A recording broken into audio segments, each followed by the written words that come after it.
ये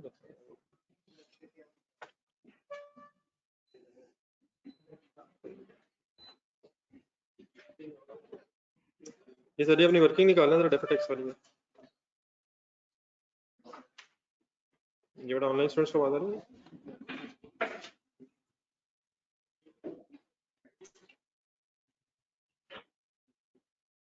ये बड़ा एक होमवर्क दिया था ये क्वेश्चन कंप्लीट करने को कहा था आपने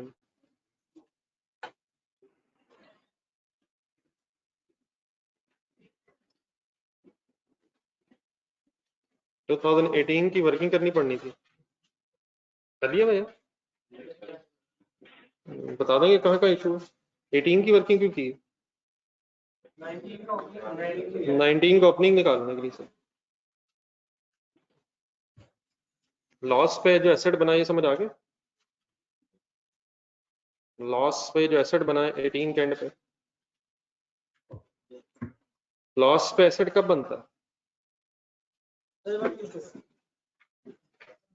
लॉस पे एसेट कब बनता है सर जब वो अनयूज्ड हो ठीक है अनयूज्ड हो तो कैरी फॉरवर्ड होना ना यूज पे बनता है या अनयूज पे बनता है अनयूज का मीनिंग क्या होता है पड़ा है पड़ा ये सही वर्ड नहीं पड़ा है अभी एडजस्ट हुआ नहीं सेट ऑफ नहीं हुआ तो फिर 9 के एंड पे क्यों नहीं बना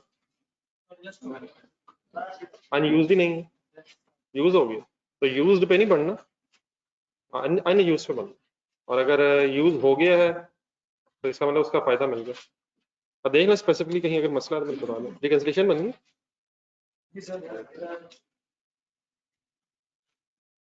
रिकंसिलिएशन बनवा दो स्टार्ट करवाएं कैसे किए ये ना लॉस का तो कोई एडलेस का तरीका चेंज नहीं करना है अगर लॉस है तो बस ब्रैकेट लगा देनी बाकी सब कुछ वही है रेट आ गया 30%।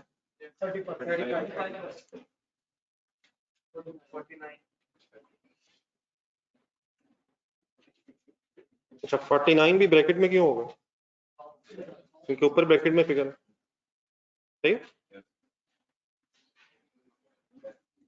ये एक्सपेक्टेड टैक्स देखिए अगर लॉस है ना तो करंट टैक्स तो नहीं है लेकिन डेफर्ड टैक्स है ना तो इसलिए नाम इसका वही है लेकिन ये भी कौन सा लॉस है ये अकाउंटिंग लॉस है अकाउंटिंग लॉस है अगर टैक्स लॉस है फिर तो ठीक है करंट टैक्स नहीं है लेकिन इवन देन डेफर्ड टैक्स हो सकता है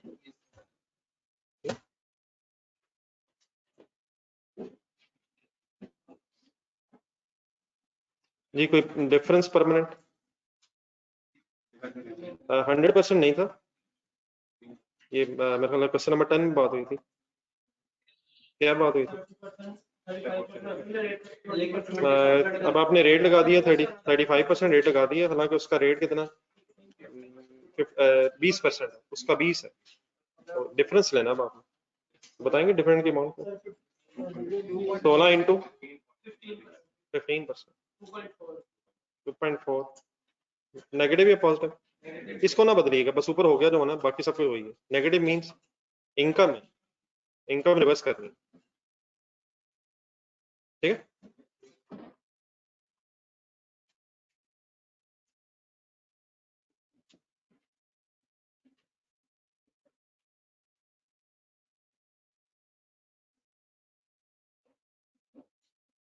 इस तरह जरा रिसर्च करवा दो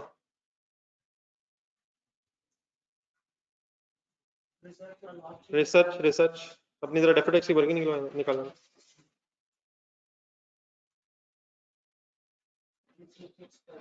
31 दिसंबर 18 पे रिसर्च को कैसे सोचा टेम्परेरी डिफरेंस का रिसर्च है परमानेंट है जरा करनी पड़ी जरा पॉइंट नंबर 3 एक दफा दोबारा पढ़ना टेम्परेरी की वजह बता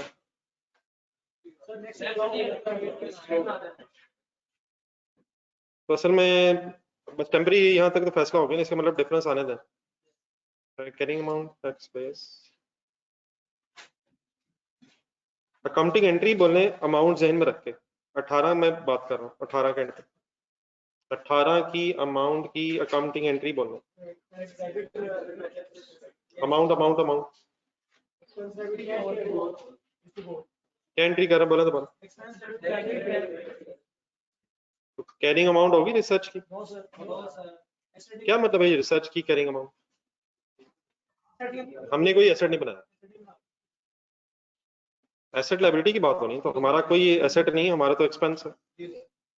अब टैक्स पॉइंट ऑफ व्यू से क्या हो रहा है? नहीं मतलब उसमें आप जरा ये सोच लो ना जरा, 64 की अमाउंट को इंकर होगी अमाउंट, इंकर हो गई है, लेकिन टैक्स वाले उसे एक्सपेंस कब बनाना चाह रहे हैं, तो इसका फिर क्या मीनिंग हो?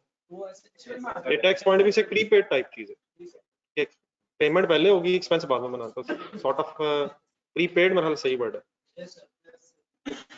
या कैपिटलाइज कर लें। जरा देखें इस एंगल से, किस साल का खर्चा किस साल एक्सपेंस आउट कर रहे हैं, तो इसका क्या मीनिंग हो, इसका फिर क्या मीनिंग? खर्चा हो गया लेकिन एक्सपेंस अगले साल का, तो इस साल फिर क्या एंट्री हो रही टैक्स पॉइंट ऑफ व्यू से? तो प्रीपेड कर लें या कोई और क्या वर्ड है वैसे? प्रीपेड सही है वैसे। किस साल का खर्चा किस साल में जा रहा है?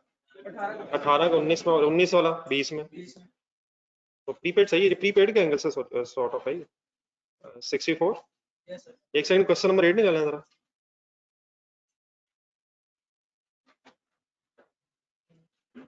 पेज नंबर बताइएगा, सवाल रख लें सामने या आंसर, अगर आंसर है फिर तो बेस्ट है। वहां भी एक एडवर्टाइजमेंट थी, अब चले बात हुई है तो चलो कर ही नहीं खत्म। पेज नंबर 94,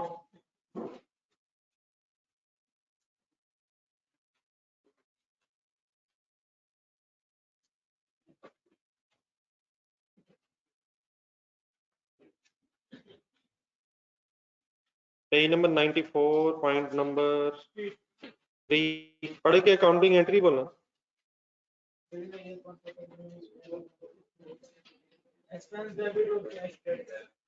हाँ जी, एक्सपेंस डेबिट कैश क्रेडिट का मतलब क्या हुआ? कैरिंग अमाउंट कोई नहीं, हमारी अकाउंटिंग कैरिंग अमाउंट कोई नहीं। टैक्स पॉइंट ऑफ व्यू से क्या करना चाह रहे हैं?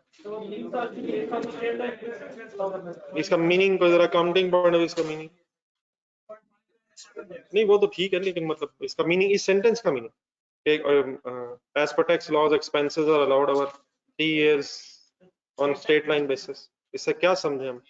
ये 3 सालों का खर्चा, टैक्स पॉइंट ऑफ व्यू 3 साल का खर्चा है, तो टैक्स वाले इसका क्या कर रहे हैं जब ये खर्चा हुआ? नहीं नहीं, वो ये आप आगे जा रहे हैं, मैं थोड़ा उस वक्त, जिस वक्त ये खर्चा हुआ उस वक्त वो क्या कर रहे हैं? यहाँ भी एसेट बन रहा है, जिसने बाद में एसेट कर लें या वंस अगेन प्रीपेड कर लें, जिसने 3 हिस्सों में एक्सपेंस आउट होना। तो पहले इस तरह से देखें कि हमारा एक्सपेंस है, उनका क्या है, हमारा इसी साल का सारा एक्सपेंस है, हमारा ये 100% एक्सपेंस इसी साल है, तो हमारा स्टेटमेंट ऑफ फाइनेंशियल पोजीशन में कुछ नहीं होगा।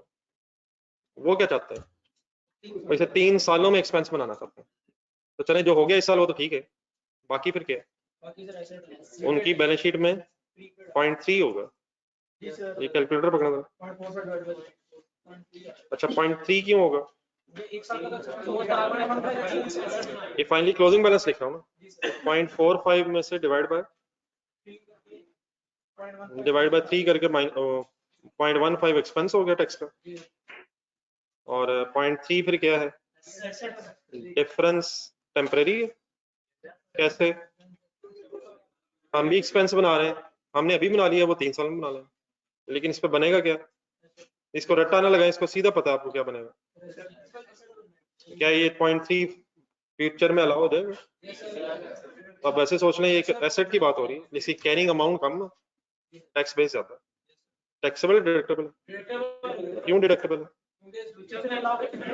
ये 0.3 जो है फ्यूचर में अलाउ देना, ठीक है, इससे मिलता जुलता है ये शायद रिसर्च वाला, लेकिन इसमें खैर रिसर्च में क्या हो रहा है, वो अगले साल अलाउ देना सारा, तो इस पे क्या बनेगा 64 में, ये भी डिडक्टेबल है। ठीक है जी, क्लियर हो गया। इसी तरह 19 में फिर क्या होगा, देख लें अगर आपने सॉल्व किया। अब ये वाला 64 जो है अलाउ हो जाएगा, तो ये खत्म हो जाएगा, फिर ये वाला खत्म हो जाएगा, क्योंकि नेक्स्ट ईयर इसने अलाउ देना, मतलब इसने एक्यूमुलेट नहीं होना अगला साल, ये खत्म हो जाएगा, और फिर अगला 25 वो एसेट बन जाएगा, या कह लें इसका फायदा हो जाएगा। अपनी करंट टैक्स की वर्किंग देखें, जब उसमें ये 64 लेस हो गया। यस सर 19 में लाओ 19 में 64 लेस हो गया है, क्या मतलब इसका कि ये फायदा हो, इसका फायदा हो गया सारा। अब जो अगली अमाउंट है उसने अगले साल लाओ होना जी। और कोई कंफ्यूजन? अब क्लियर हो गया प्लीज? ये क्वेश्चन नंबर 8 में तो और कोई मसला नहीं था?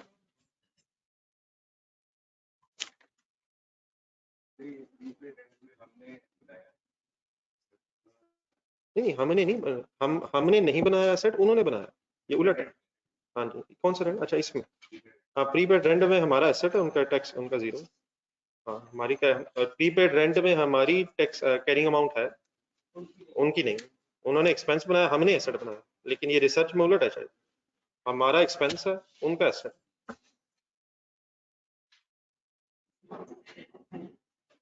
तो प्रीपेड रेंट जो है हमारा एसेट है, उन्होंने एक्सपेंस रिकॉर्ड कर लिया है, तो उनकी फिर टैक्स बेस नहीं है। पेज नंबर 97 निकालेंगे, ठीक है शेफ साहब?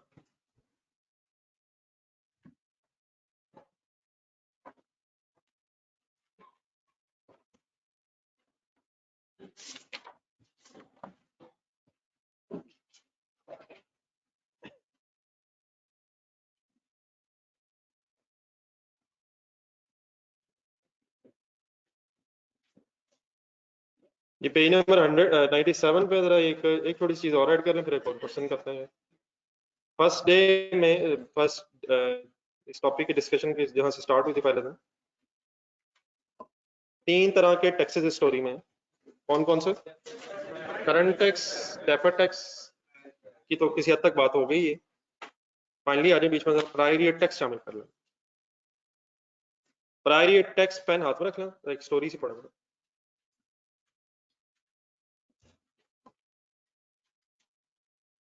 प्रायर ईयर टैक्स का कॉन्सेप्ट क्या है? ब्रैकेट में एक वर्ड्स लिखे अंडर ओवर अप्लाइड, ये बाद में फिर आ जाता है, बाद में इसमें वापस आता है। लेट्स से आप 2014 में है और करंट टैक्स कैलकुलेट हो गया 5 लाख, क्या एंट्री करेंगे? Current tax debit, current tax payable credit record कर लेंगे आप? किस साल? इस साल का है, उस साल एंट्री कर लेंगे। नेक्स्ट, तो थोड़ा सा जरा इनकम टैक्स ऑर्डिनेंस आना बीच में। फिर बड़ा इसका प्रोसीजर ये होता है कि आप एक टैक्स रिटर्न बनाएंगे, टैक्स रिटर्न एक सफा बनाएंगे जिस पर बताएंगे हमारी टैक्सेबल इनकम कितनी है, टैक्स बनता कितना है, पे कितना किया वगैरह। फिर टैक्स वाले क्या करेंगे, अगली लाइन में आ जाए, उसकी असेसमेंट करेंगे, फिगर्स वेरीफाई करेंगे, ठीक है? तो क्या ये पॉसिबल है? बल्कि पहले एक और अगली बात, ये जो रिटर्न होती है थोड़ा सा आइडिया वैसे होगा आप लोगों को, ये जिस अकाउंटिंग ईयर की हो उसी अकाउंटिंग ईयर के अंदर जमा होती है, उसके बाद होती है। 30 सितंबर भी डेट्स हैं, फिर कंपनी की बात करें 31 दिसंबर तक है, तो after the end accounting year तो आपने स्टेटमेंट आपने अपनी एंट्री कर ली और फिर रिटर्न सबमिट करवा दी। 30 सितंबर भी 3 महीने भी डेट है, फिर 6 महीने भी कंपनी की करें। फिर जो टैक्स वाले हैं, क्या जैसे ही आप रिटर्न जमा करवाते हैं उसकी असेसमेंट शुरू कर देते हैं। उनके पास फिर अपना टाइम पीरियड है, वो 5 साल भी हैं, समटाइम्स 1 साल और एक्स्ट्रा भी हो जाता है। तो अब ये जरूरी नहीं है कि आपके 2014 की जो असेसमेंट है वो अगले साल ही हो जाए, अगर हो जाए फिर वो रीओपन भी हो जाती है वगैरह वगैरह वगैरह, वो सिलसिला लंबा ही चलता रहता है। तो इस असेसमेंट के रिजल्ट, एक तो असेसमेंट जरूरी नहीं है कि अगले साल हो जाए, अगले सालों में भी हो सकती है, फिर अगर एक दफा हो जाए फिर दोबारा भी हो सकती है। और नंबर 2, ये जरूरी नहीं है कि जो फिगर आपने टैक्स की डिक्लेयर की हो वही असेस हो जाए, उसमें डिफरेंस भी आ सकता है, और थ्योरेटिकली स्पीकिंग उसमें कमी भी आ सकती है और ज्यादती भी आ सकती है। प्रैक्टिकली स्पीकिंग तो एक अलग इशू है, लेकिन एग्जाम पॉइंट ऑफ व्यू से ये भी हो सकता है कि जो आपका डिक्लेयर टैक्स है वो असेस टैक्स से डिफरेंट हो जाए, और डिफरेंट मीन्स कम भी हो सकता है और ज्यादा भी। किससे? अकॉर्डिंग टू एग्जाम्पल 5 लाख से ज्यादा भी हो सकता है और कम भी हो सकता है, एग्जाम्पल्स के तौर पर, एग्जाम पॉइंट ऑफ व्यू से। तो सपोज थर्ड लाइन पढ़े, assessment of 14 is finalized in 16, and suppose the first scenario, tax assessed is 5,50,000। हमने क्या डिक्लेयर किया था? हमने कितना प्रोवाइड किया था, रिकॉर्ड किया था? 5 लाख, और असेस हो गया सपोज 5,50,000। किस साल का टैक्स किस साल फाइनल हुआ? तो 14 तो अब गुजर गया, उसकी हम एंट्रीज कर चुके हैं। 16 में अब जाके क्या पता चला कि हमने 50,000 पिछले सालों का कम टैक्स रिकॉर्ड किया था। अंडरलाइन करें जरा, वर्ड ढूंढ के, अंडर प्रोविजन, अंडर चार्ज, कम रिकॉर्ड किया था। प्रोविजन प्रोवाइडेड से हमने कितना प्रोवाइड डिक्लेयर्ड या चार्ज किया था? 5 लाख, और असेस हो गया, अंडर चार्ज हो गया या ओवर चार्ज हो गया? कम चार्ज किया, हमने कम चार्ज किया। ठीक है, नेक्स्ट क्वेश्चन, क्या हमने 14 में जानबूझ के गलत चार्ज किया था? अगर तो किया था फिर ये प्रायरी एरर है। अगर तो हमें पता है 5,50,000 बनता है और हमने जानबूझ के या एरर के तौर पे 5 लाख रिकॉर्ड किया, हालांकि हमें पता था 5,50 बनना, तो फिर तो ये प्रायरी एरर है और IAS 8 के मुताबिक रिटेन्ड अर्निंग्स में एडजस्ट होगा।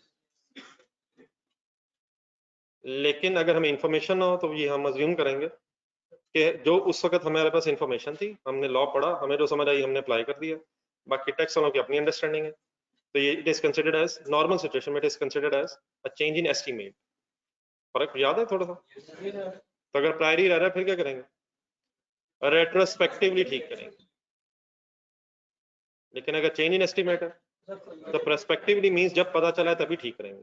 तो अनलेस देयर इज इंफॉर्मेशन कि एग्जामिनर कहे कि ये एरर हो गया था, वी अज्यूम कि ये चेंज इन एस्टीमेट है, व्हिच मींस कि 14 का टैक्स कितना था, कितना रिकॉर्ड हुआ था? 5 लाख। अब 14 का असेस हो गया है, लेकिन कब हुआ? तब पिछले सालों में हम नहीं जाएंगे अनलेस पता चल जाए कि एरर है, फिर डेफिनेटली रेट्रोस्पेक्टिवली ठीक होगा। नॉर्मल सिचुएशन हम क्या करेंगे, इसे चेंज इन एस्टीमेट समझ के अब जिस ईयर में पता चला उसी ईयर में काउंट फॉर करेंगे, and which in this cases 2016।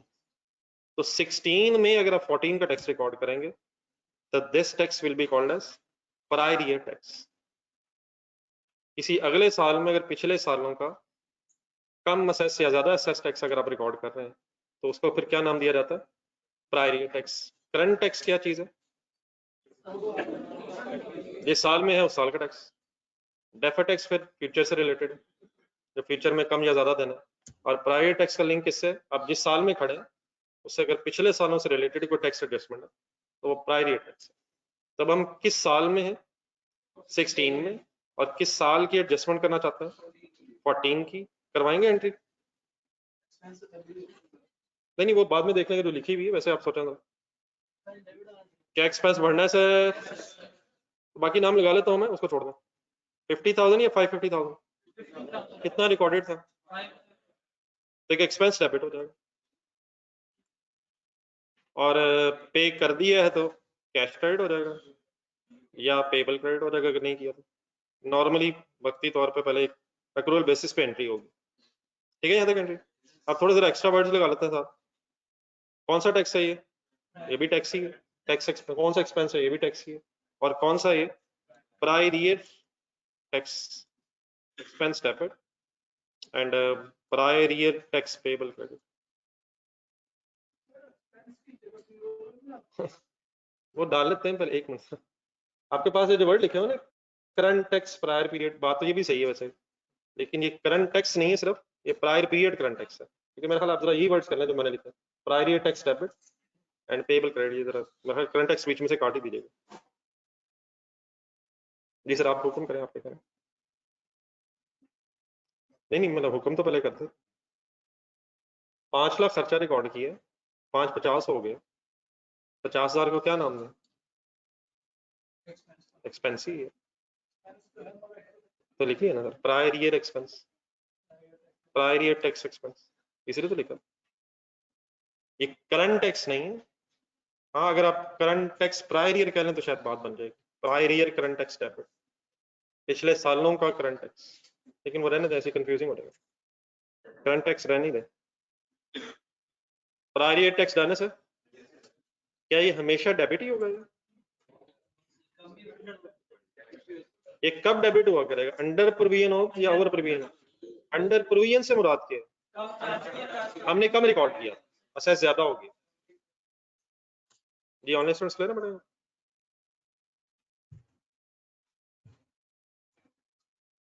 Then अगर आप statement of profit and loss extract से में लाएं, अब ये जो एक्सपेंस 50,000 और डेबिट हो गए, ये लिखना कैसे, कहाँ लिखना? तो अब 16 में है सपोज हम,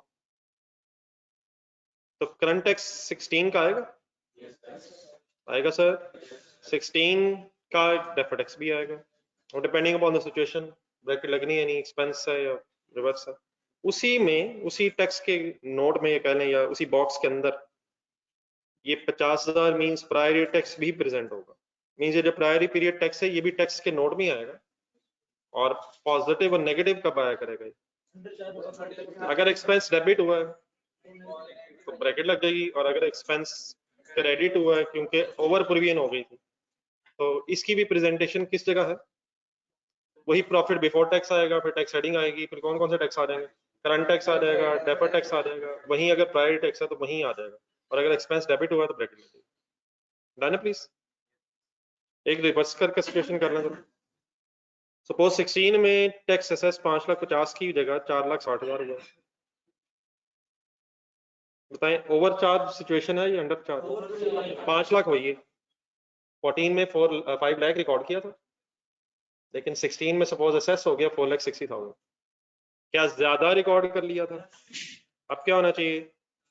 एक्सपेंस रिवर्स होगा, प्रायर पीरियड एक्सपेंस क्रेडिट हो गया। कितने से? कितने से सर जी? जाने दे गुस्सा यार। 40 कैसे यार? 5 लाख वही है, 550 की जगह 460 है, तो कितना ज्यादा रिकॉर्ड हो गया? 40। तो इसका डेबिट क्या होगा? अब अगर नसीब आपके बहुत अच्छे हैं तो कैश डेबिट हो जाएगा, दुआएं अगर जारी हैं तो रिसीवेबल है, और शायद एक रेयर चांस है, वैसे कम ही होगा, अगर अभी देना है, अभी पुराना दिया नहीं है, तो लाइबिलिटी भी तो कम हो सकती है। तो अगर नसीब जाग गए हैं तो कैश डेबिट है, इंशाल्लाह जाग जाएंगे तो रिसीवेबल है, और अगर पुराना देना था अभी तक नहीं दिया तो फिर शायद लाइबिलिटी कम हो जाएगी। लेकिन आपका मेन फोकस किधर रखना है आपने? एक्सपेंस डेबिट क्रेडिट, बाकी बातें इंशाल्लाह कोई इशू। तो किस साल में हम किस साल के एडजस्टमेंट कर रहे हैं अकॉर्डिंग टू दिस एग्जांपल? 16 में 14 की, तो अगर किसी अगले साल में पिछले सालों के असेसमेंट्स की वजह से टैक्स इफेक्ट्स की एडजस्टमेंट कर रहे हैं, तो that is called as prior period tax. बाकी इसकी प्रेजेंटेशन देख लें वैसे ही।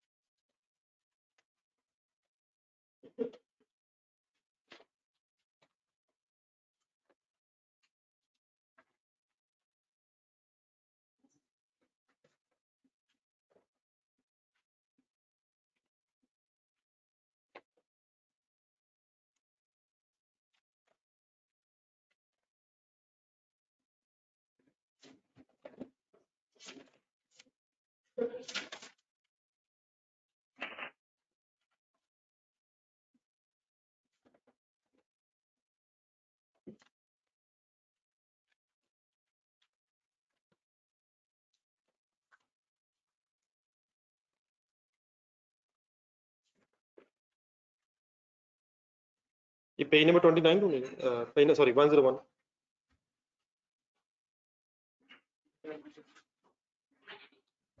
ये प्लीज समझ आ गई ना बात इसमें को? अब ये 40 विदाउट ब्रैकेट क्यों? एक्सपेंस डेबिट क्रेडिट की गेम है बेटा, तो जरा मिला के जरा चीजें फाइनल करना। क्वेश्चन नंबर 1 पढ़ना शुरू करो, जोड़ा ऑनलाइन स्टूडेंट साथ है।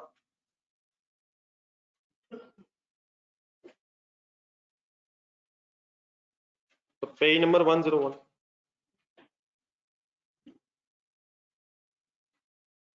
Intelligent Technologies Limited earned profit before tax amounting to rupees 11 million during the year ended 31st December 2012. Following information is available for the calculation of the tax liability. Requirement पढ़ने का।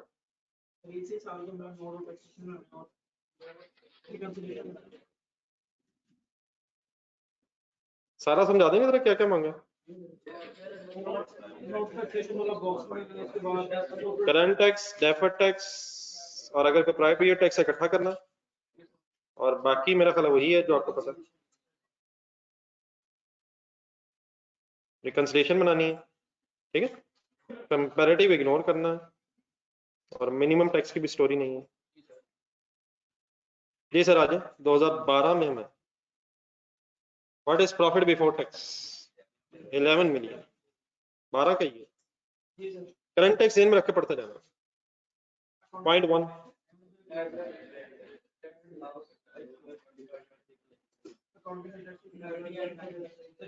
Point number 2 closing balance दिया हुआ deferred sorry carrying amounts और tax basis पर। Point number 3 exam from tax है, capital gain है, other income है, less कर देंगे। 4 पे रुक जाएंगे। कंसंट्रेट कीजिएगा जरा फुल 4 में साथ पढ़ना। It is expected that taxation authorities would add back expenses amounting to rupees 0.9 million, of which 0.5 million would be allowed in 15. Concentrate fully करना। अब इस तरह की चीजें पढ़ के तरफ फाइनल होनी चाहिए। अलग अलग डिस्कस करूंगा मैं 3 चीजें। सबसे पहले इस स्टेटमेंट को करंट टैक्स जहन में रख के पढ़ें और अपना ओपिनियन बना लें, अभी बाकी को भी चांस देंगे।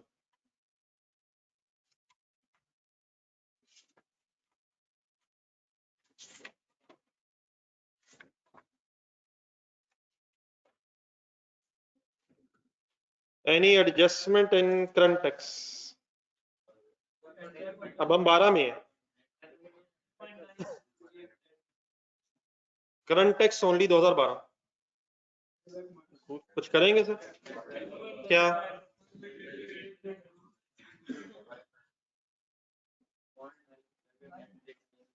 बेटा नेट नहीं ना देख सकते यार, आप देख ही गलत रहे हो। इतने अरसे बाद आए आप, इस तरह तो ना देखें। 12 की बात हो रही, नेट कैसे देखें? आप अगली बात देख रहे हैं ना, वो तो बात की बात है, मिक्स कर रहे हैं हम चीजें। 12 में है, आप करंट टैक्स सोचेंगे, आप करंट टैक्स में इस साल के बारे में सोचेंगे, तो मिक्स करेंगे तो बात खराब हो जाएगी। करंट टैक्स अगर है तो हम सिर्फ किस साल का सोचेंगे? 12।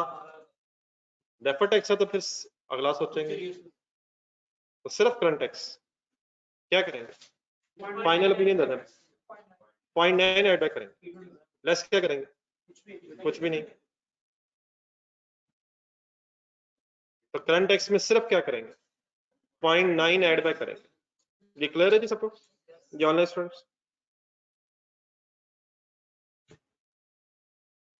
तो ये अलग अलग सोचना ना, मतलब ठीक है, जब अगली बात होगी तो सिर्फ, अब सिर्फ जब मैं कहूँ डेफर्ड टैक्स तब करंट ईयर नहीं सोचना, फिर फ्यूचर सोचेंगे। तो करंट टैक्स में क्या होगा? 0.9 ऐड बैक। अब आ जाए सिर्फ डेफर्ड टैक्स। अब बाकी बातें अपनी जगह, लेकिन मेरा ख्याल है अगर उन बातों के बारे में ना भी सोचें तो एटलीस्ट हम कहीं ना कहीं पहुंच जाएंगे। नहीं, वो भी जरूरत नहीं, मेरा ख्याल सीधा हम कहीं पहुंच सकते हैं जी। डेफर्ड टैक्स की वर्किंग में क्या इस अमाउंट ऑफ 0.9 मिलियन का फ्यूचर में कुछ होना? पढ़े अभी इसको जेल में रखे पढ़ना।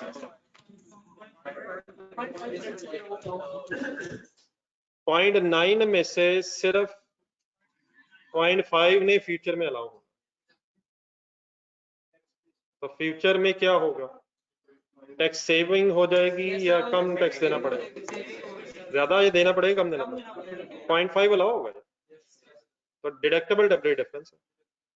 वापस आना चाहे तो शायद अभी जिस तरह रिसर्च की बात हुई कुछ उसी तरह से रिसर्च कह लें या जो एडवर्टाइजमेंट है, क्या हमारा सारा एक्सपेंस ही है? तो हमारा तो कुछ, हमने तो कुछ ऐड नहीं, मतलब कुछ कैपिटलाइज एसेट नहीं बनाया।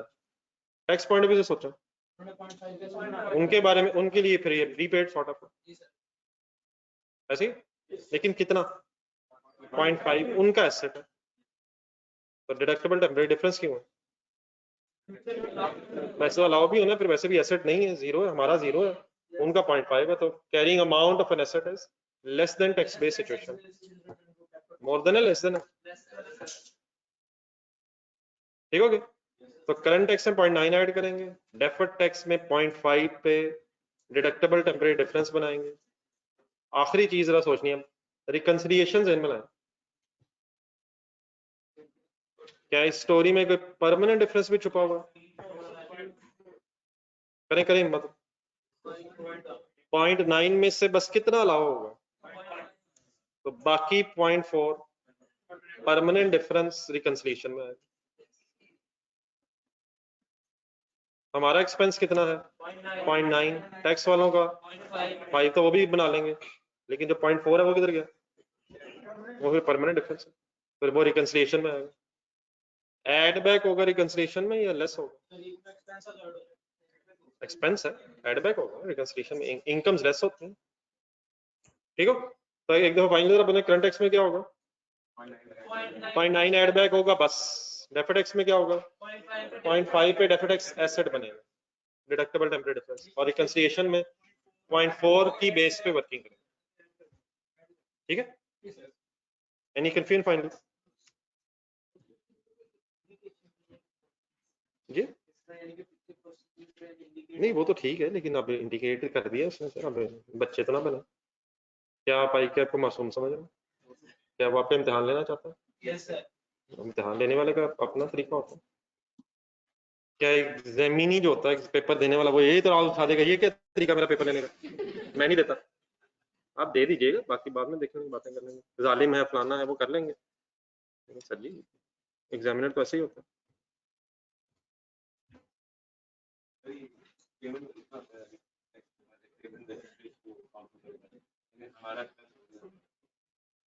ठीक है, हमने तो अक्रूवल बेसिस पे एंट्री करनी है।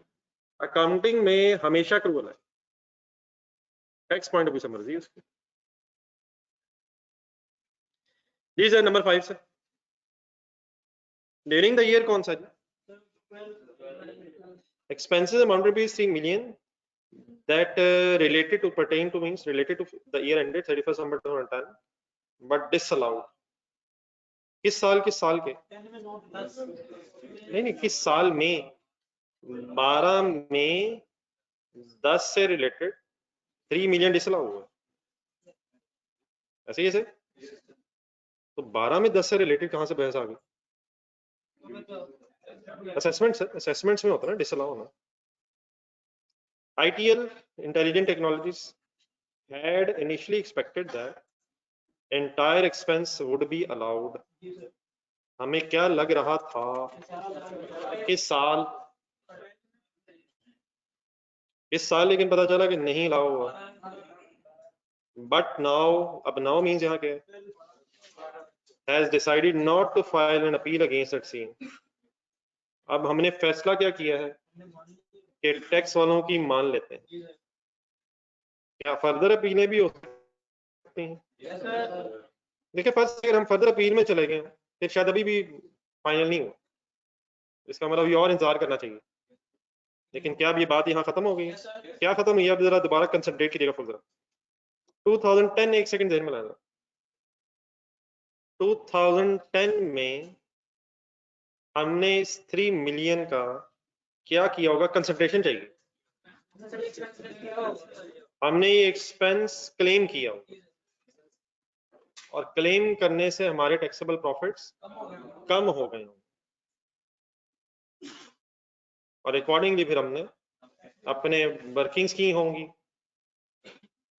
टैक्स वगैरह दिया होगा। लेकिन फिर जब असेसमेंट हुई है 12 में और उसको हमने मान भी लिए, तो अब उसमें हमने क्या मान लिया कि अब ये 3 मिलियन एक्सपेंस नहीं है। क्या ये मान लेने से 2010 की टैक्सेबल प्रॉफिट्स की अमाउंट बढ़ जाएगी या कम हो जाएगी? बस ये सोचना। दोबारा सीक्वेंस से सोचा, 2010 में चले जाए, हमने 3 मिलियन को क्लेम किया होगा, एज एन एक्सपेंस क्लेम किया होगा से क्या फर्क पड़ता है? एक्सपेंस क्लेम किया होगा तो हमारे प्रॉफिट कम होगा। कितने से कम हो गए होंगे? 3 से, और अकॉर्डिंगली 3 पे कम टैक्स दिया होगा। फिर टैक्स वाले ने इसे डिसअलाउ किया और हम मान गए, इसके क्या कॉन्सिक्वेंस होंगे? अब ये एक्सपेंस डिसअलाउ का मतलब ये गायब हो जाएगा, उसके क्या कॉन्सिक्वेंस होंगे? टैक्सेबल प्रॉफिट बढ़ जाएगा, कितने से? और क्या फिर एक्स्ट्रा टैक्स देना पड़ेगा? क्या पिछले सालों का देना पड़ेगा? तो ये करंट टैक्स है, डेफर्ड टैक्स है, या प्रायर पीरियड टैक्स है? कैलकुलेटर पकड़ना था।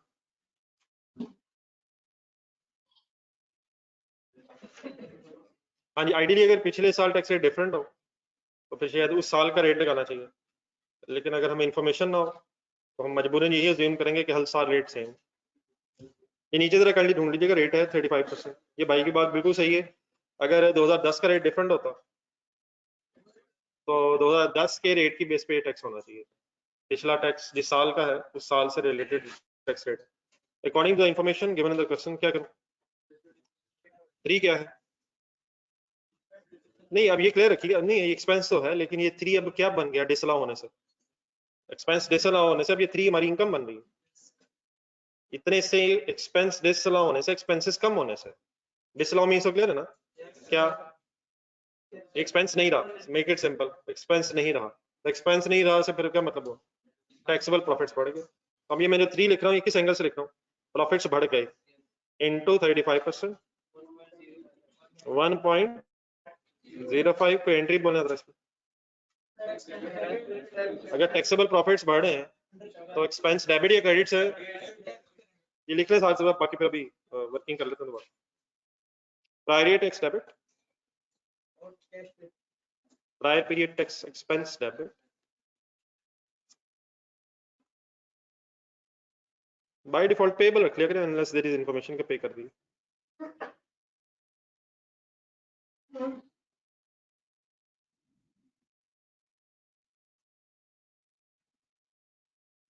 एक्सपेंस डेबिट मैंने क्यों कर दिया? ये तो एक्सपेंस कम हो रहा है। नहीं, एक्सपेंस कम नहीं वैसे हो रहा है। हाँ, हो रहा है वैसे कम, एक्सपेंस कम हो रहा है। डिसअलाउ होने से एक्सपेंसेस बढ़ रहे हैं या कम हो रहे हैं? नहीं, उधर पीछे वापस, एक्सपेंसेस डिसअलाउ होने से एक्सपेंसेस कम ही हो रहे हैं, लेकिन एक्सपेंसेस कम होने से क्या हो रहा है? टैक्सेबल प्रॉफिट बढ़ रहा है, और टैक्सेबल प्रॉफिट बढ़ने से क्या हो रहा है? तो ये लिख ले, थोड़ा सा एक्सप्लेन कर ले, इधर ही जाए एक्सप्लेन कर लो। नंबर 1 स्टेप क्या है? नंबर मतलब सबसे पहले क्या हो रहा है? Expenses disallow means expenses are reduced.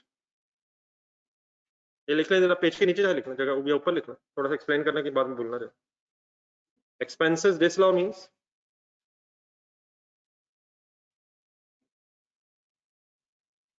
expenses are reduced.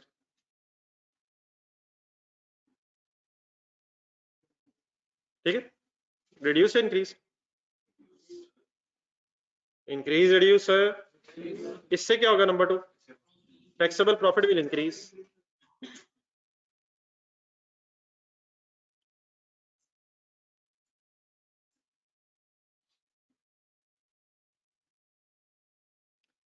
Taxable profit will increase, and number 3, therefore tax expense will increase.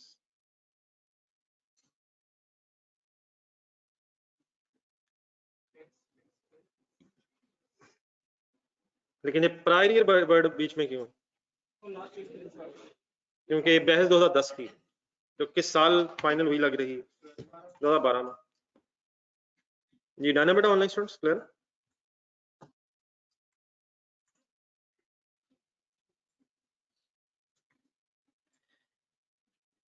Ji sir, number 6, 31 December 11 पिछले साल के एंड पे had assessed brought forward losses.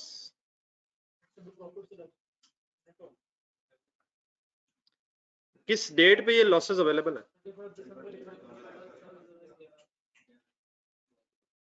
क्या 11 पे ये अनयूज्ड है? चलिए working करेंगे, बाकी देखते हैं। Therefore tax expense will increase. नहीं, मैंने उधर बात की, मतलब अभी मेरे सामने ये आ गया कि therefore के बाद क्या लिखा है? therefore लिखा भी है, tax expense will increase. चले सर जी, अब हिम्मत करना था, स्पीड अप हो रहा है ये क्वेश्चन, मेरा नहीं ख्याल ज्यादा टाइम लगना चाहिए। Quick decisions please. बनाना क्या है? देख लें आप कितनी जगह लगती है, वही रिक्वायरमेंट है जो अक्सर आती है। करंट टैक्स की वर्किंग करवा दो, फर्स्ट पेज छोड़ दो।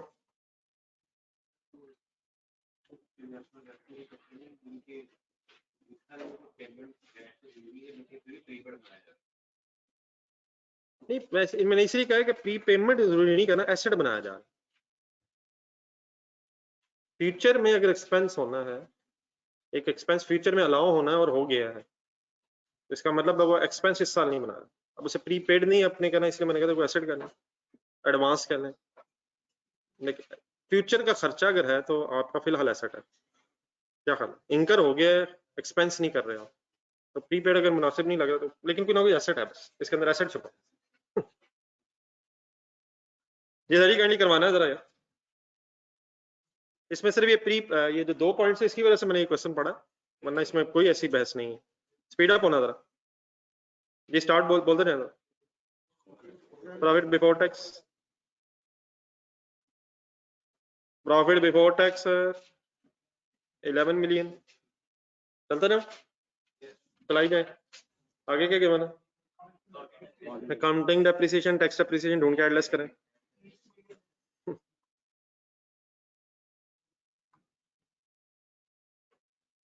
अकाउंटिंग और टैक्स डेप्रिसिएशन ढूंढ के एडलेस करना। 30 million add and 25.6 million less.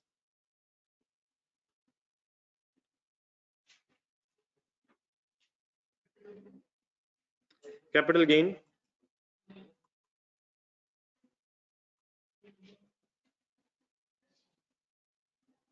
2 million less होता है।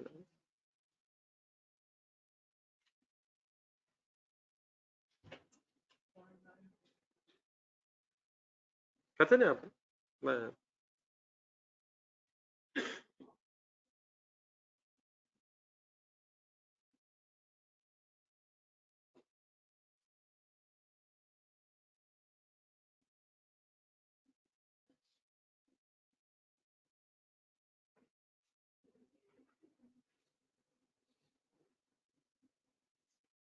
0.9 एडबैक हो जाएगा। तो ये दिस इज रिक्वायर्ड कि आप जब करंट टैक्स कर रहे हैं सिर्फ करंट टैक्स, जब डेफर टैक्स कर रहे हैं तो सिर्फ डेफर टैक्स, और अगर प्रायर ईयर टैक्स है ये रिकंसिलिएशन तो सिर्फ अकॉर्डिंगली सोचें। वरना मिक्स कर लेंगे, वो ठीक है उधर क्या होना है, लेकिन इधर क्या होना है ये फोकस होना चाहिए। तो ठीक है जी, 0.9 और कुछ नहीं होना चाहिए 0.9 का करंट टैक्स में। डन, डन है सर। 0.5 पढ़ के बताएं 0.5 का क्या करूं current tax of this year में। करंट टैक्स में कुछ नहीं होना, 12 में कुछ नहीं होना, हाँ प्रायर ईयर में होना।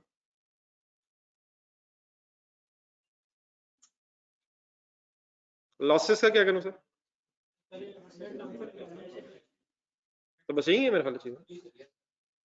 डेफर टैक्स एसेट का क्या करेंगे, ओपनिंग बैलेंस दिया हुआ। हाँ डेफर टैक्स की वर्किंग करेंगे तो ओपनिंग के बना, ठीक है बस यही फिगर्स में करें final taxable profits.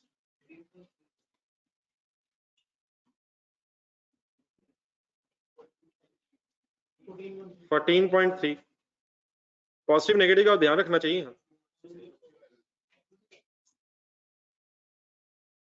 Taxable profits positive negative rate लगेगा। हाँ जी बिल्कुल ठीक है। अब प्रॉफिट्स तो आगे हैं, कंसिडरेट करना फुल। ब्रॉड फॉरवर्ड लॉसेस कितने टैक्स लॉसेस? 21 बटा नजम जाने दे। अच्छा नेट आंसर बताना, ठीक है सॉरी। 21 गेम ऑन, डिफरेंस लें 6.7 आ गया टैक्सेबल प्रॉफिट। कितना टैक्स लॉस यूज हो गया? 14.3 कंसंट्रेशन देखें कितना, लेकिन टैक्स लॉस अभी भी अनयूज रह गया। करंट टैक्स बताएं कितना? नील क्यों? टैक्सेबल प्रॉफिट ही नहीं है। फिर आगे जा रहे हैं, गलत जा रहे हैं। इस वक्त कोई जरूरत नहीं थी, वो ठीक है कि जहन में आया भी है तो जहन से बाहर ना निकालने दी। Current tax zero, any confusion? ये मैंने मिटाना है, जरा मैं क्वेश्चन साफ रखना चाह रहा हूँ, अगर नोट कर ले तो बता दो। हेडिंग लिखना आप लोग डेफर टैक्स, ऑनलाइन स्टूडेंट्स लिख ली।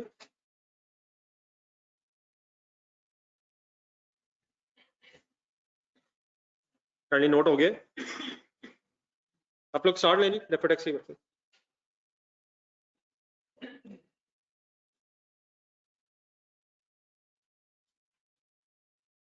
यार बहुत सारे ऐसे ऐसी चली गया ना, मैं फायदा तो है, ठंड ठंड से हुई ये कर दो बंद है। पिछले भी देख लो, मेरा पिछले वाले भी चली गया, बंद कर देखो। ये डेफर्ड टैक्स है on,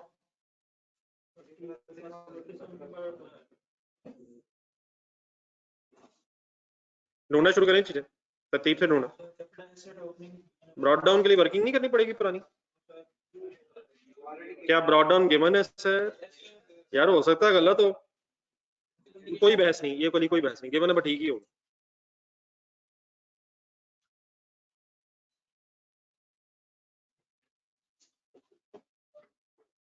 deferred tax as on 31st December 12,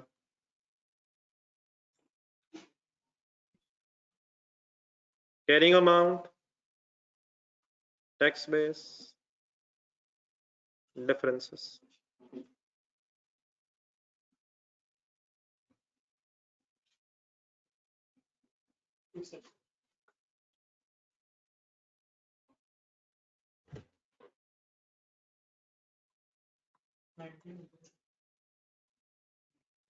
ji sir, point number 2 90 102.4 difference आ जाएगा 12.4। टीटीडी डीटीडी वगैरह पे करते थे, ध्यान से देखिएगा, ध्यान से, और टैक्सेबल होता है। जितने सवाल देखने पीछे सारे देखने, सब में टैक्सेबल था। नहीं वैसे एक में नहीं भी था, क्वेश्चन नंबर 9 पर नीचे में आ गया था एक जगह। डिडक्टेबल, जी सर, आगे कैपिटल गेन यार, फर्ज करें रिसीवेबल होता भी तब भी बराबर हो जाता, बराबर कर लेते हैं, परमानेंट डिफरेंस आप बराबर कर लेते हैं, तो डेफिनेटली अब इसको लिखने की जरूरत नहीं होती परमानेंट डिफरेंसेस को, पीछे जो हमने क्वेश्चंस किए होंगे उसमें लिखा हो शायद, लेकिन अगर परमानेंट डिफरेंस है तो उसे लिखने की भी जरूरत नहीं है, अगर जहन में ही हो जाए कि यार ये तो बराबर ही है, तो उसको प्रेजेंट भी करने की जरूरत नहीं है, लिख दें बराबर तो गलत भी नहीं है। ये आगे चले, point number 4, expenses, carrying amount 0, tax base 0.5। अब डेफिनेटली मैंने एक्सपेंसेस वर्ड लिखा, आप कोई और वर्ड लिखना चाहे मुझे उस पर एतराज नहीं है, लेकिन at the end of the day this 0.5 is an asset for taxation authorities as on 31 December 2012। नाम आप कुछ और लिखना चाहें आपकी चॉइस है। जी sir, 0.5 taxable deductible, deductible temporary difference. हजम होगी बात अब? ये ऑनलाइन स्टूडेंट्स क्लियर? 5 6 7 8 कोई और टेम्परेरी डिफरेंस?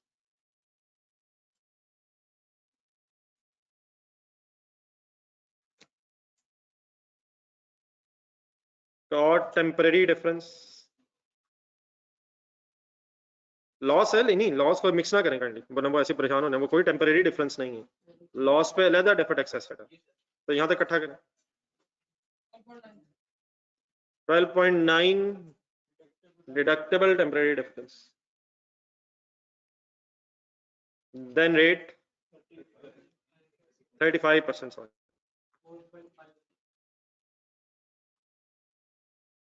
4.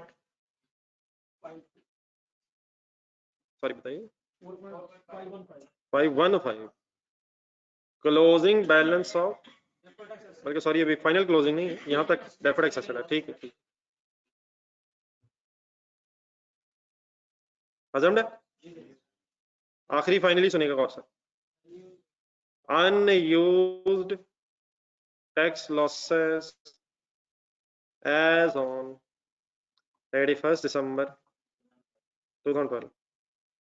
तो ये शॉर्टकट वर्ड्स नहीं, कम से कम जहन में ये पूरे वर्ड्स आने चाहिए, लिखे चाहे कम, पूरे वर्ड्स लिखेंगे तो आराम से बात आप समझ आ जाएगी। क्या इस डेट पे कोई अनयूज टैक्स लॉस मौजूद है? और जाने दें, यूज हो तो गया है, तो कितनी दफा यूज करना है उसे यार, कितना यूज हो गया है? तो अब बात किसकी रह गई है बस? 6.7। तो ये 6.7 कैरिंग अमाउंट आ गई लॉस की। अब कोई कैरिंग अमाउंट टैक्स बेस की बहस नहीं रहेगी। अब ये 6.7 अनयूज टैक्स लॉस है, और unused tax loss straight away multiplied by rate deferred tax asset है यार, इसमें हमेशा एसेट है। वो क्यों? इसने टैक्सेबल प्रॉफिट्स कम करना है, तो इसमें कोई लायबिलिटी वाली बात नहीं है। 2 पॉइंट, ये हुई ना बात, टोटल करना था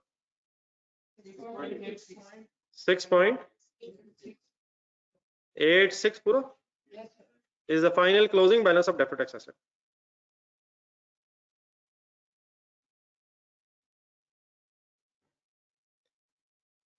deferred tax asset अकाउंट बनाए, ये क्यों बना रहे हैं हम?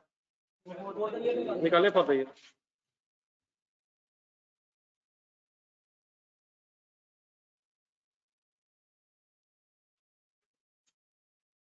ओपनिंग डोनेट 10.15 गिवन है,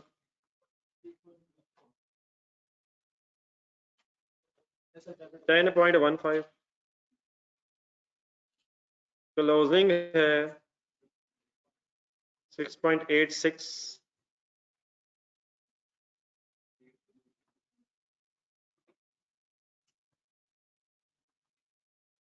रेट चेंज नहीं है, बिल्कुल ठीक है। 3.29 से एसेट कम हो रहा है, एक्सपेंस डेबिट एसेट क्रेडिट।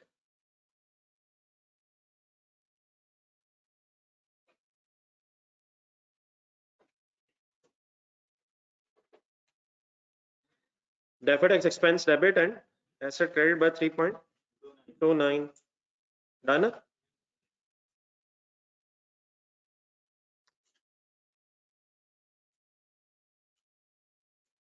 चले अब आए फर्स्ट पेज पर। Intelligent technologies,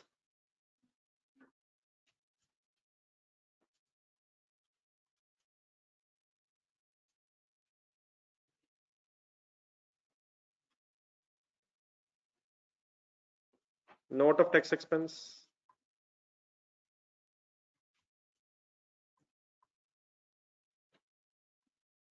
for the year ended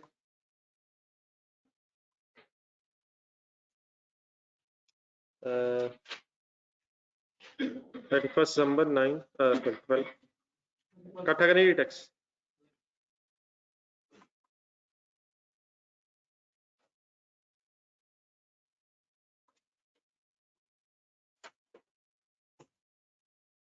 current tax dash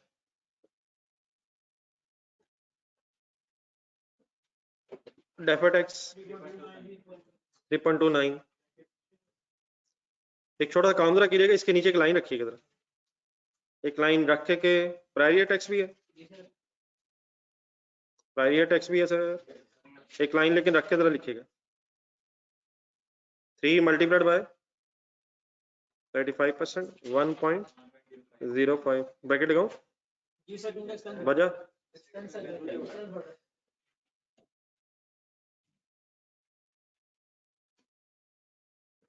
final कर लीजिए।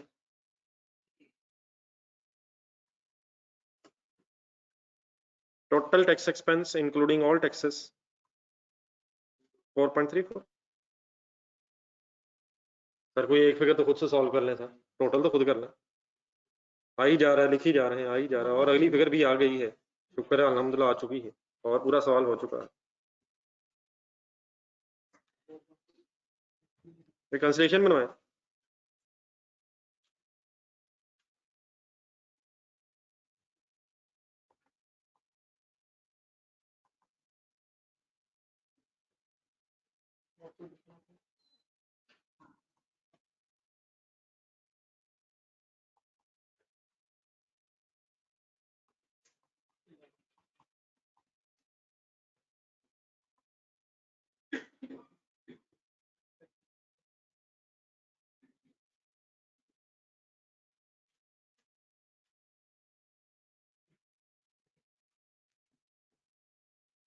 बनाएंगे खुद ही, आप भी बनाए, मैं भी शुरू करता हूँ।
बता रहे कैंसिलेशन तो खुद ही बनाए, देखिए लिखी है, ये क्या बात है, अंधा धुंध।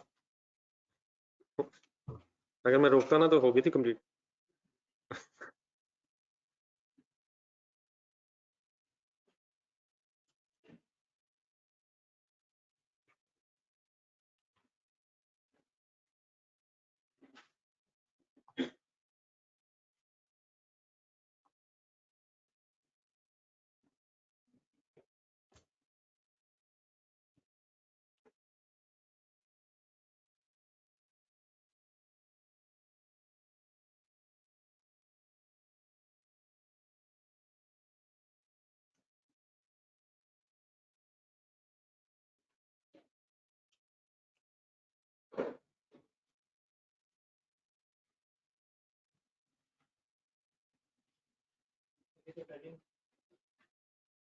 ये क्या आंसर आया सर?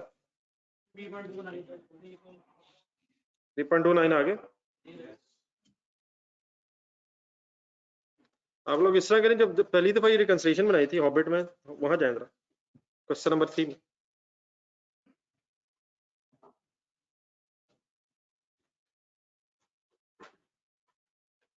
उसमें एक टैक्स रूल लिखा था,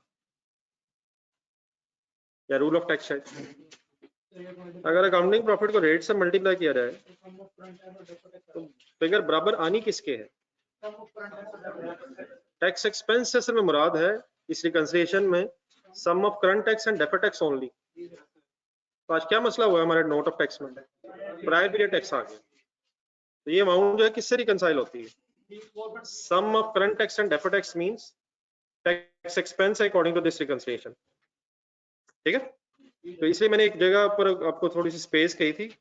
अपने आप को परेशानी से बचाने के लिए आपने क्या करना है, करंट टैक्स और डेफर्ड टैक्स के अलग टोटल कर लेना।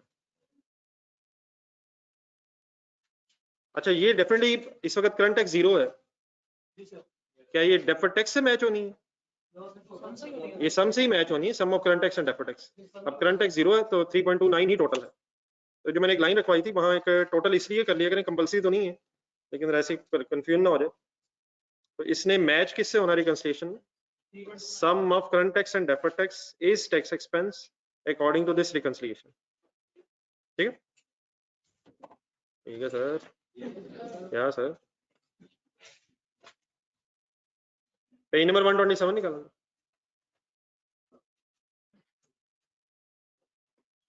ऑनलाइन स्टूडेंट्स को बड़ा बात समझ आ गई प्लीज?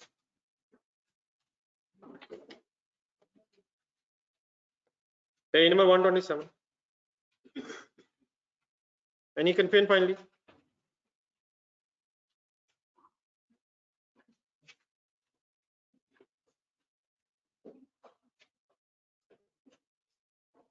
ये नोट तो नहीं कर रहा कोई? तो साहब लिख तो नहीं रहे? ये ऑनलाइन स्टूडेंट्स नोट तो नहीं हो रहा?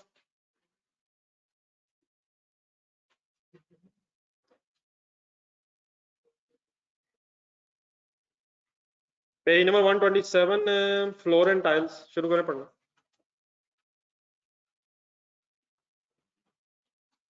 रिक्वायरमेंट देख के पढ़ना शुरू करें।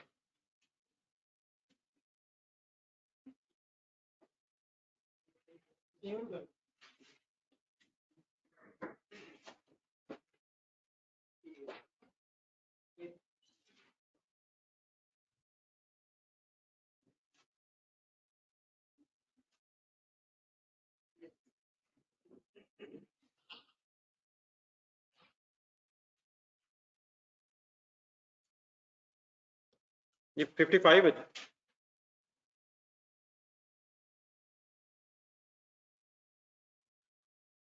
जी, सेम रिक्वायरमेंट्स है। टैक्स ध्यान में रख के पढ़ना शुरू करें। Following are the relevant extracts from the financial statements of the Floor and Tiles Limited for the year ended 31st December 2015. Profit before tax, provision for gratuity. ये क्या है provision for gratuity? For the year, expense for the year. Entry बता दो। Expense debit payable credit by default ये entry accrual basis पे। Bad debts expense for the year. Entry बता दो। By default allowance credit है, unless पता चल जाए allowance बने बगैर ही हुआ। By default entry. Bad debts debit allowance credit accounting point of view से। ये बड़ा पेज नंबर 127 या अगर नोट्स हैं तो 55 पेज है। Capital gain. Following information is available. Opening balance of deferred tax liability. Provision for bad debts means allowance and provision for gratuity. Opening दिए हैं। Cost and other details related to the building owned included in property, plant and equipment. Opening balance purchased on 1st January 13. हम किस साल में? 15. Cost of building sold on 30th April 15 for rupees 35 क्या है 30 के 30 की एंट्री बोले हिम्मत। इस सवाल में ना डेफर्ड टैक्स एंगल से तो कोई बहस नहीं है, इसमें डेप्रिसिएशन आनी है और डेप्रिसिएशन वैसे ही आनी है। 30 की एंट्री हो जाए sir. Disposal debit asset credit cash नहीं है, 30 कॉस्ट है फॉर 35 की एंट्री बोले 5 गेन है। 5 गेन क्यों नहीं है? अभी तो कॉस्ट और कैश है। WDV का पता चलना चाहिए या एक्यूमुलेटेड डेप्रिसिएशन। परचेज हुई है 1 जुलाई पे। Number 3, accounting depreciation in building is calculated at the rate of 5% on straight line basis, whereas tax depreciation is calculated at the rate of 10% on reducing balance method. Accounting depreciation of all other owned assets included are मतलब means to say building में बस मसला, बाकी जितने भी owned assets हैं उनकी depreciation tax के बराबर है, means उनमें कोई difference नहीं है। Done है sir? On 1st January 15, machinery costing was acquired on lease. Some of the relevant information is as follows. Lease term, useful life, annual rentals payable in advance, interest rate implicit, machine would be depreciated over useful life on straight line method. Next line एक underline करना, ये भी हम वहाँ lease में पहुंचा नहीं है लेकिन आइडिया शायद हो जाना चाहिए, लेकिन इस वक्त इस नेक्स्ट लाइन का नो वैल्यू एसेट की कोई सिग्निफिकेंस नहीं है फिलहाल। आप एक क्वेश्चन मार्क लगाना बस, मींस टू से इसको अपने इग्नोर रख के सवाल करना। ये क्या है? जब हम इंशाल्लाह लीज के दूसरे हिस्से पे पहुंचेंगे, दूसरे तीसरे हिस्से पे, तो ये फिर बात करेंगे। यहाँ इसलिए लिखा हुआ है कि जब भी फिर फाइनली रिवीजन करें तो इसके क्या इफेक्ट्स हो सकते हैं वो भी ध्यान में आ जाए, लेकिन फिलहाल इसको इग्नोर रखना। लीज है सर एक, तो लीज के अकाउंटिंग ट्रीटमेंट्स और टैक्स ट्रीटमेंट्स का पता है आपको? करंट टैक्स में क्या करेंगे? डेप्रिसिएशन इंटरेस्ट एड बैक हो जाएगा और लीज रेंटर्स की जो पेमेंट हुई है वो लेस।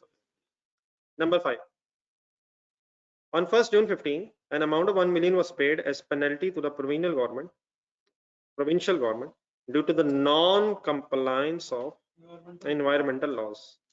पेनल्टी अगर लॉ की वायलेशन पे हो तो फिर इनएडमिसिबल एक्सपेंस है, परमानेंट डिफरेंस, लेकिन करंट टैक्स में एड बैक होगा।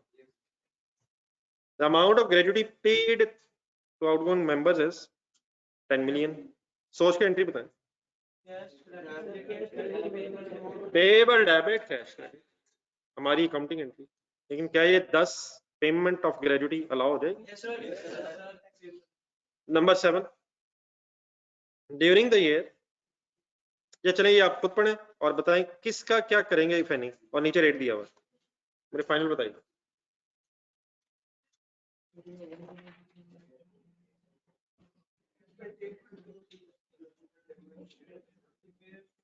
फिगर बता दें अगर आप, तो मुझे आइडिया हो जाएगा आप क्या सोच रहे हैं. ये पहली बात तो ये ठीक होगी, प्रायर ईयर है, 15 में 13 की बात हो रही है. किस एक्सपेंस को डिसअलाउ किए? 6 को और 8 को, एंटरटेनमेंट एंड रिपेयर्स को. लेकिन हमने अभी क्या डिसीजन ले लिया है? हम किसकी अपील में चले गए हैं? इसका मतलब रिपेयर अभी फाइनल नहीं, सिर्फ क्या करेंगे? फिगर बोल दें. 6 इंटू 32% रेट दिया हुआ, 1.92 की फाइनल एंट्री बोल दें. वही चीज है, एक्सपेंस डेबिट है, पुराने एक्सपेंस डिसअलाउ हो रहे हैं, तो प्रॉफिट्स बढ़ जाएंगे. Prior year expense debit, payable credit. 8 की बात क्यों नहीं कर रहे आप? क्योंकि अभी वो फाइनल नहीं है, जब फाइनल होगा तब देखेंगे.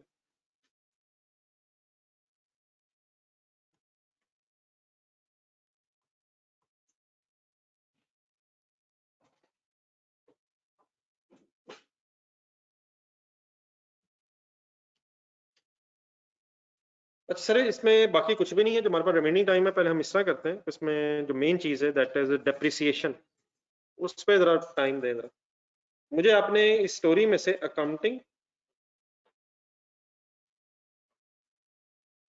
और टैक्स डेप्रिसिएशन और उनकी कैरिंग अमाउंट और टैक्स बेसिस कंप्लीट करवानी है. तो आप इस तरह करें, बल्कि मैं जो कहना चाह रहा हूँ शायद ये कि मुझे एक building account accounting point of view से और एक बिल्डिंग अकाउंट. मैंने सिर्फ बिल्डिंग अकाउंट क्यों मांगा आपसे? बाकी में कोई फर्क नहीं है. तो मुझे आपने एक बिल्डिंग अकाउंट और मुझे आपने एक building account accounting carrying amount और टैक्स बेस के एंगल से बनवाना, तो स्पीड अप हो रहा है. और इस वर्किंग को करते हुए कोई IAS 12 नहीं है. इस वर्किंग को करते हुए बचपन में जिन लोगों ने इंट्रो पढ़ी है एग्जामिनेशन से पहले वो है, और जिन्होंने नहीं भी पढ़ी उन्होंने बहुत पढ़ी है वो है.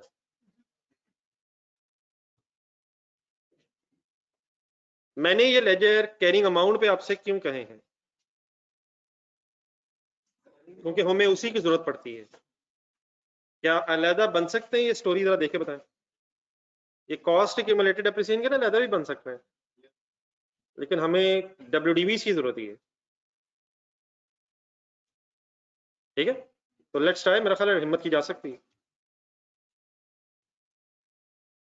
काम जरा संजीदा है, आपने फंसना है. अनफॉर्चुनेटली जितनी दफा मर्जी कर लें, बात बननी नहीं है मुझे लग रहा है.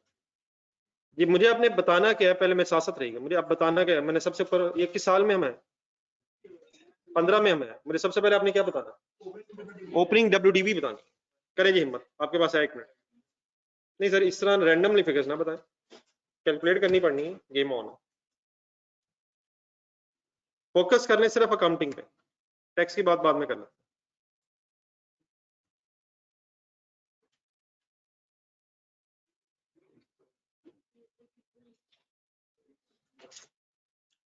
ब्रॉड डाउन कॉस्ट बताएंगे, WDV बताएंगे.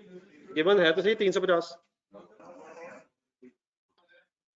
ये बिल्कुल ठीक है सर, बिल्कुल ठीक. 350 बेटा कॉस्ट है, और इनकी एक परचेज डेट दी हुई है 2013. हम खड़े हैं इस वक्त 15 के स्टार्ट पे, तो 2 साल गुजर चुके हैं. तो माइनस 350 लिखेंगे कैलकुलेटर पे. 35% रेट है, तो 35 इंटू 5%. लेकिन मल्टीप्लाई बाय 2 क्यों है? वर्किंग लिख लीजिएगा थोड़ी देर.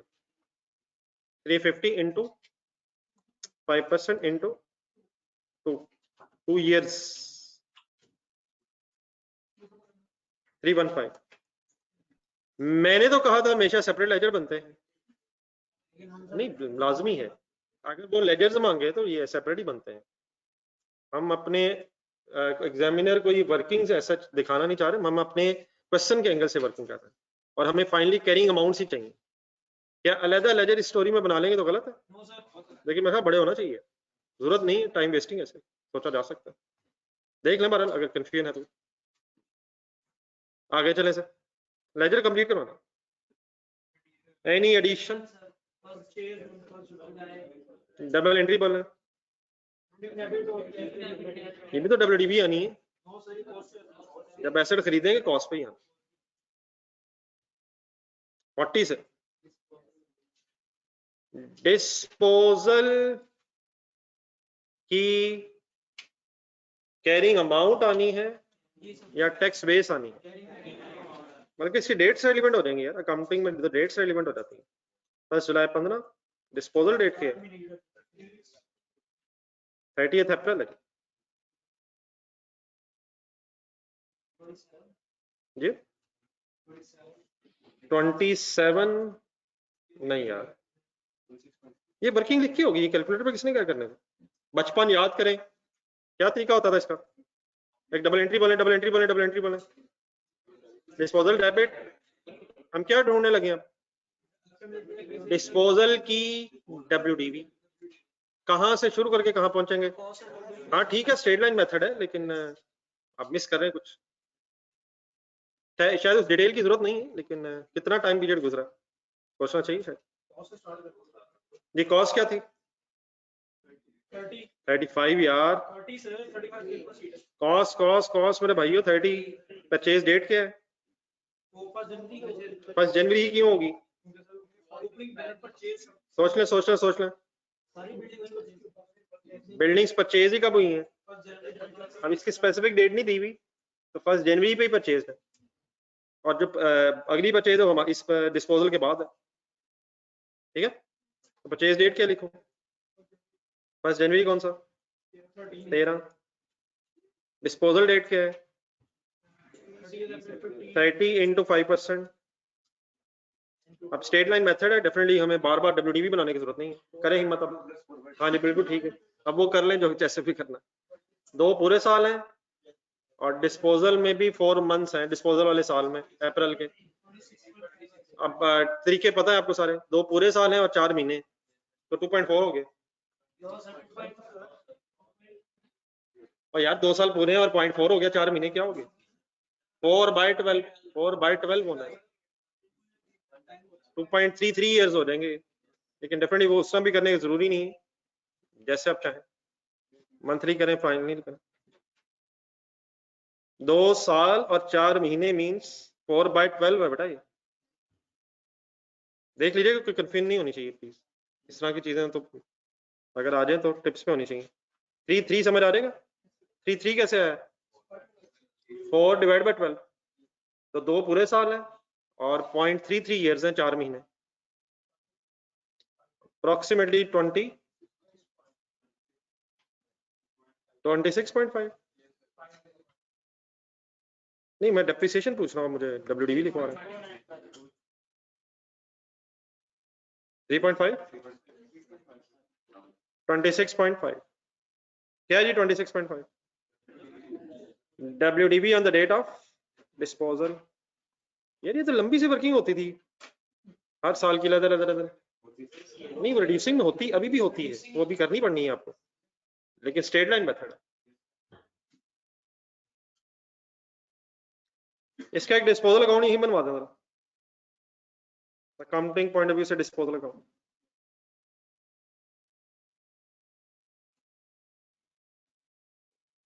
कैश कितना आ रहा है 35, WDV क्या है 26.5, डिफरेंस क्या है सर 8.5 गेन है, कौन सा गेन है, अकाउंटिंग गेन क्यों है, क्योंकि अकाउंटिंग WDV है, कर लें कंप्लीट कर लें।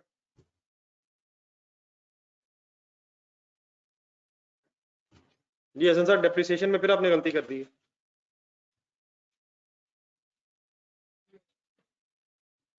डेट्स नहीं मेरा ख्याल आपने देखी सही, बाकी तो आप ठीक कर रहे हैं शायद। जी डेप्रिसिएशन फॉर द ईयर आएगी, करेंगे वर्किंग, करें हिम्मत। स्ट्रेट लाइन मेथड है, लेजर तो डब्ल्यूडीवी पे बन रहा है, तो मेथड स्ट्रेट लाइन। अब इस तरह का मासूम सा सवाल ना उठा लीजिएगा,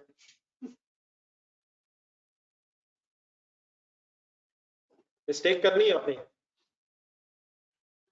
मेरे सामने तो मिस्टेक्स आ रही हैं। कोई नहीं कम से करें।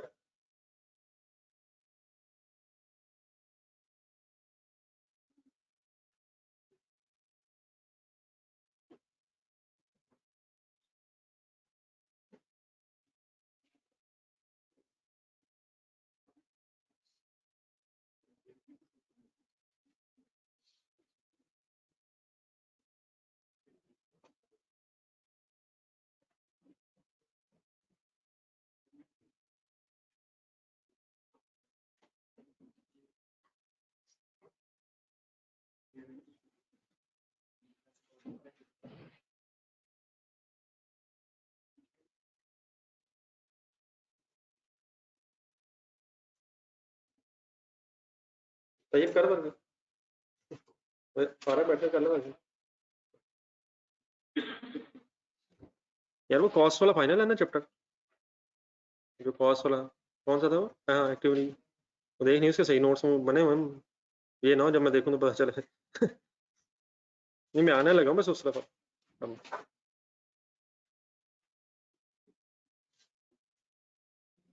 जी सर, ओपनिंग कॉस्ट 350, डेफिनेटली आपके अपने तरीके हो सकते हैं। Opening cost of disposal straight line method है, डब्ल्यूडीवी में से डब्ल्यूडीवी माइनस नहीं करनी, कॉस्ट में से कॉस्ट माइनस करनी है। तो 30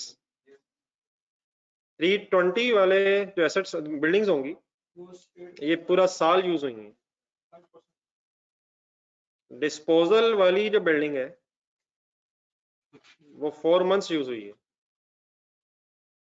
और जो एडिशन वाली बिल्डिंग है वो 6 मंथ्स यूज हुई है। आई थिंक 16 1 या 0.5, ये आंसर बताइए।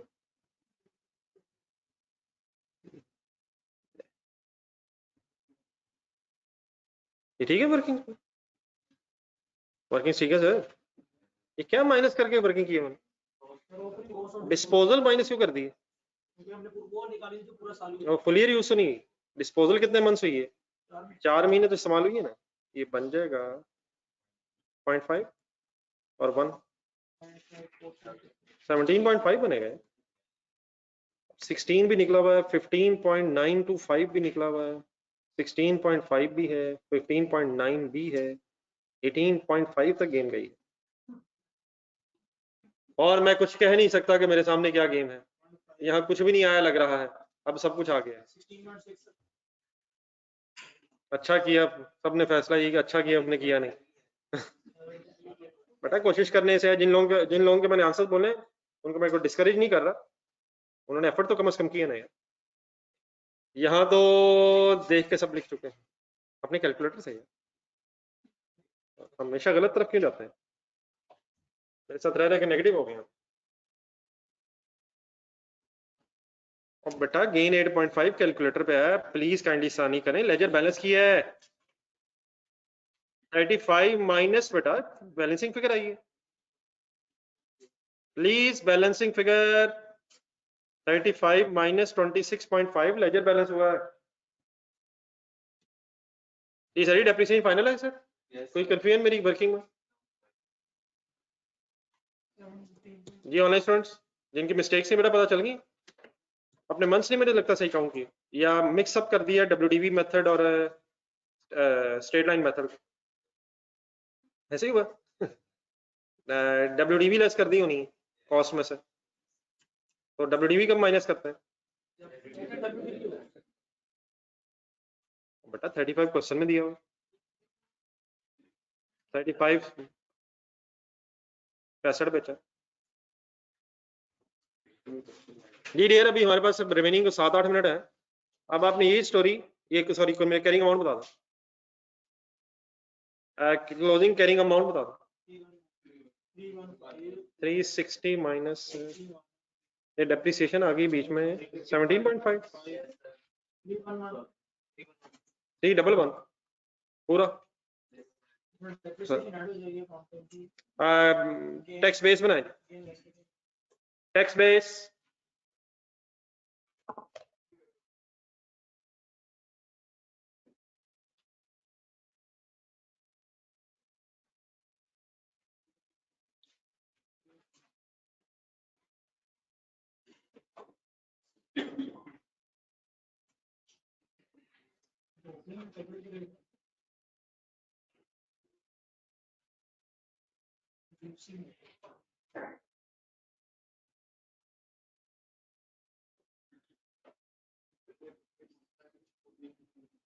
ये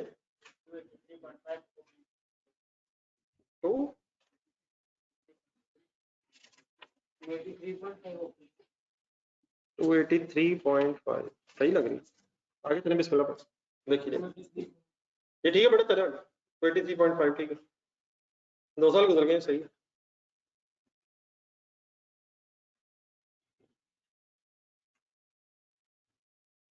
अरे बेटा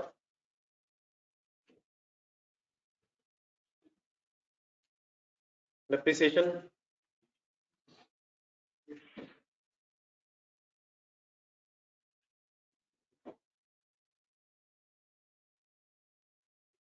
ये ठीक है 283.5 आ गया ओके हो गया आगे चलो एडिशन 40 डिस्पोजल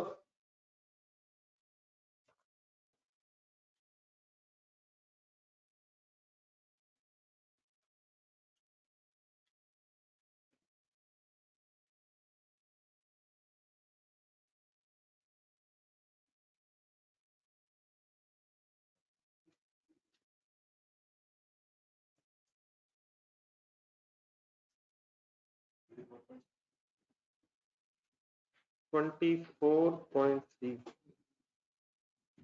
आपने 4 मंथ्स की भी डेप्रिसिएशन चार्ज की है डिस्पोजल वाले ईयर 2 साल की नहीं तो डिस्पोजल वाले ईयर में क्यों नहीं की? हाँ टू वो तो सही है।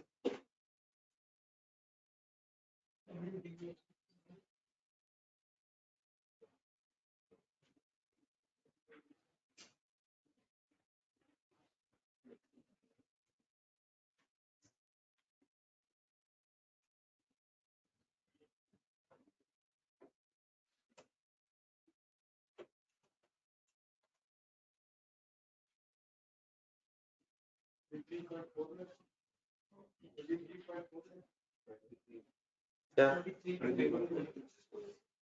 डब्ल्यूडीवी